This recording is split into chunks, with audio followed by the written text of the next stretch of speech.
let's get started on a journey. So basically, in this video series, we're going to be talking about a program called a shell. So let's just start there. So what is exactly a shell? A shell is a program of the operating system uh, that you can interact with. And the way you can use a shell is by opening a thing called as a terminal emulator, or terminal, as for short, as people call it. Now, the way that you can open up a terminal is through the shortcut key Control Alt T.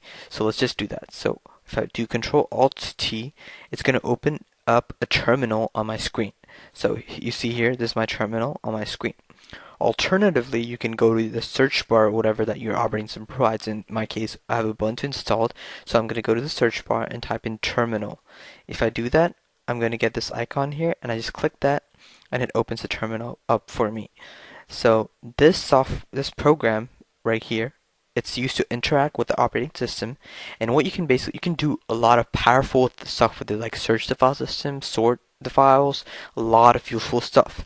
So, let's get started. So basically, so what is this? What is all this message right here? So on the left hand side, it gives you the terminal status.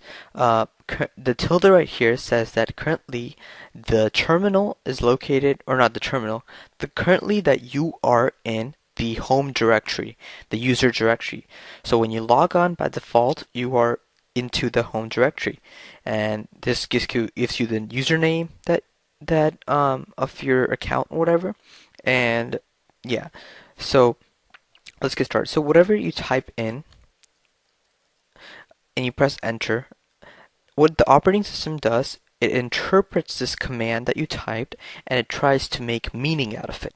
If it can't make meaning out of it, it's going to give you an error. If it is successful in giving it interpreting that meaning, it does the following things and gives whatever you want, right?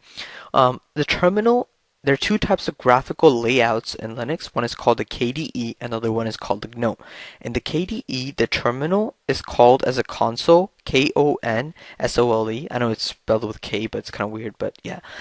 And in GNOME, it's called the GNOME terminal, or just terminal in this case. But that's the basic idea. I just want you guys to know that it exists out there. So basically, yeah, coming back to this, you type in a command, and the operating system tries to make meaning out of it and spits out an answer.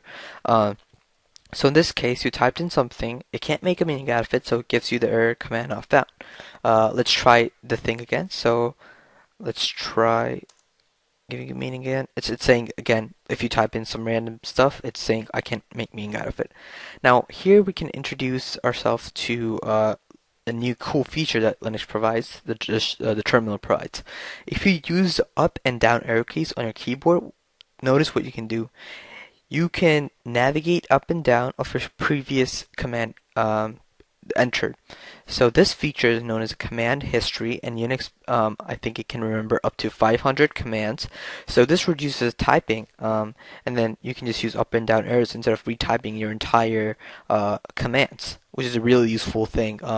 And it reduces the burden that we have to type it again, and all that crazy stuff. We don't have to do that. We can just use up and down arrows, and in each command we can use the left and right arrows to navigate up, left and right down the commands and edit it. For example, if I want to delete this S and A, I can just do that, backspace, and the left and arrows basically used for editing or moving the cursor around, and up and down arrows are basically used for the command histories. This is a really convenient feature to have, like I mentioned earlier. Okay, good. So let us try a few commands. The first one is clear. It just clears the terminal because right now it's just cluttered with things. Say you want to clean the screen, so you just press clear, press enter, and it cleans the screen.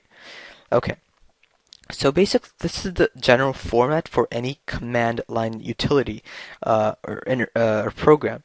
So to the operating system, you can specify a number of various commands like sort, files, stuff like that, right? So the general format for any type of command is it has the command, the name of the command, and it has systems called options, which are basically sort of this like flags, or this like options, basically like how you want preferences, basically are options, and basically your feeding them into the command. And the third argument is known as arguments, which are actually parameters that you pass into the command. So for example, for clear, as I mentioned earlier, that was our first command. It doesn't take in any arguments. I think it could, but I forgot. But this is just the name of the command, and you're not specifying in this case any options or any flags. Later on we'll encounter commands such as list. Let me just give an example. User.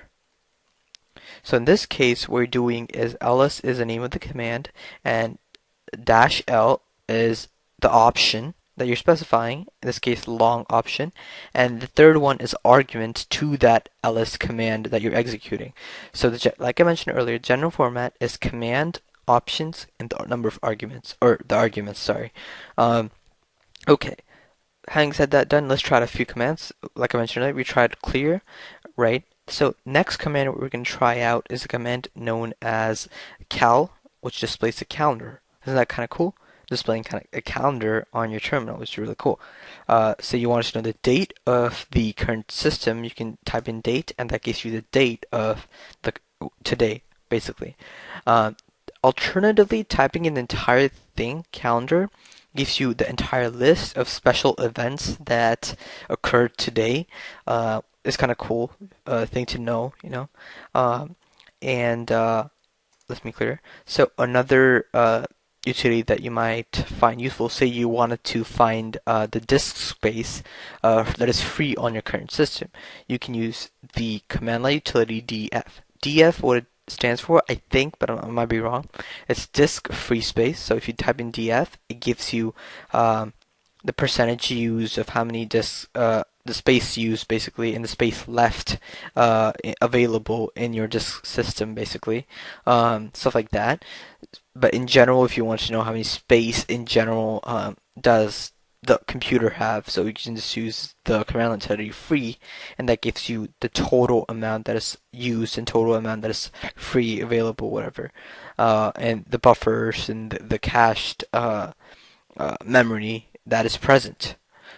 Very good. Okay, so I think that's pretty much it for this present video. I just wanted you guys to introduce the concept of a shell or terminal and what the point of it is. It's a really powerful tool. Rather than using graphical user interface, you can use command line utilities and just navigate or do lots of stuff with ease. And it's a really powerful tool. If you understand the terminal and its functionalities, you can accomplish any daily task very easily. So that's it. And to exit out of the terminal, of course, you can type in the command exit and press enter, and it exits out of the terminal. So I basically introduced some basic concepts. Hope this video helps, and hope you guys stick around. Thanks for watching.